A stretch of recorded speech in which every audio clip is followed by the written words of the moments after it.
Peace. What's cracking? Patrick, ConservativeRap. Let's hop on X and go further into the socio-political nature of what's occurring today so you can analyze what you see around you and not feel like civilization is totally lost, right? There's a few of us walking around with common sense. We need to speak up. We need to act up so we can take this culture back. Trump is a perfect example of that. And let's do some more deciphering. All right, so first, let's take a look at Cracker Barrel. They learned their lesson. Go woke, go broke, right? Cracker Barrel has been one of the most loved brands in America for decades. This changed this week ago with a logo redesign that infuriated the public, but it goes much deeper than that. Cracker Barrel has gone fully work, and it's time to expose everything. The highlights you need to know: they funded all ages pride events for several years. Cracker Barrel worked with far-left HRC Hillary Clinton to reportedly sponsor HRC events. They brought a representative to their Tennessee headquarters to do a pronoun and transgenderism training.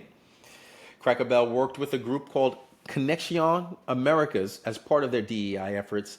This helps illegal immigrants, providing them lawyers, and executive director opposes President Trump's deportations. I don't plan on spending another dollar here. Cracker Barrel sponsored the Out and Equal LGBTQ Workplace Advocate Conference, and presented a workshop on how Cracker Barrel has made progress supporting LGBTQ causes. This group works to push sexual topics and pronouns in the freaking workplace. Cracker Barrel was awarded Out and Equal's 2018 LGBT ERG Group Award, and they won the Nashville LGBT Chamber of Commerce Corporate Diversity. I didn't even know Nashville had an LGBT Chamber of Commerce. I think of Nashville, I think of somewhere highly conservative, but I guess I'm wrong. CB created a special diverse suppliers program focused on increasing diversity among suppliers. To most people, this just reads as less white people. Exactly. Had coming out day pamphlets proposed at their TN headquarters, as well as pamphlets about supporting youth, creating safe zones at work, free from heterosexist,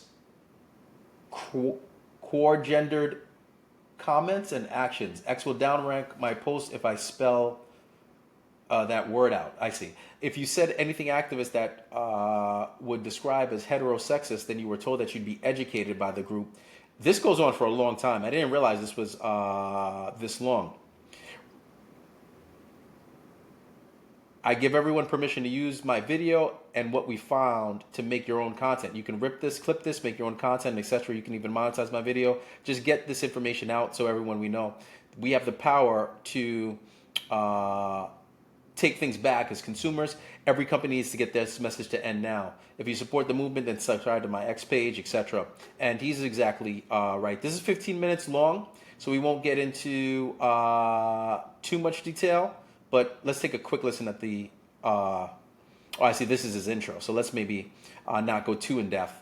But again, Cracker Barrel released a statement, Desperate Damage Control, addressing outrage over branding changes as stock continues to freefall. Cracker Barrel issued a new statement in response to outrage over the sterile new branding as its stock continues to plummet.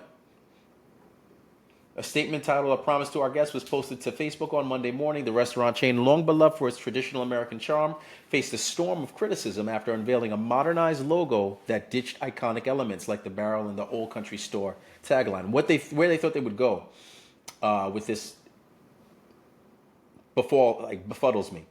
Fans, including Donald Trump, slammed the change as a woke erasure of heritage, leading up to a $94 million drop in stock value in a single day. The statement issued on Monday attempts to convince customers that the core of Cracker Barrel remains unchanged despite the rebrand. We're truly grateful for the heartfelt voices you also shown us. We could have done a better job sharing who we are and who we'll always be. The company asserted that things people love most about our stores aren't going anywhere. We don't always get things right the first time.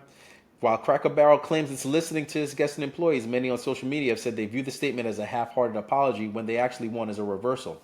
Americans are clearly fed up with corporations scrubbing tradition over favorite, trendy, progressive, and often brutalist aesthetics.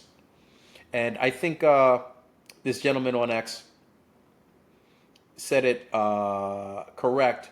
The quote was something to the effect of, it's great that you changed the logo back, but when you're going to get rid of all those DEI, pro-LGBTQ plus policies, so that's an actual corporation we can respect and trust. And I think he's exactly right. Next, I want to get into a little bit of translations. We're going to go back over to X and check the. I want us to check the hypocrisy and then get into analysis about the rhetoric just a tad bit. I'm going to share this tab instead. 2 days ago, Minnesota Governor Tim Walz attacked the National Guard deployments to stop crime. Today, a school full of Catholic children was shot up in his state. Now, check this out, what he has to say. But what we have to be clear about is don't take the bait. It boggles my damn mind that in the midst of a military takeover of our cities and the attempt to go into others, the flaunting of the rule of law, the cruelness and the unconstitutional nature of the way they're attacking our neighbors, that the press finds the need to talk about, oh, there's a division in the Democratic Party. There's a division in my damn house and we're still married and things are good. That's life. That's life.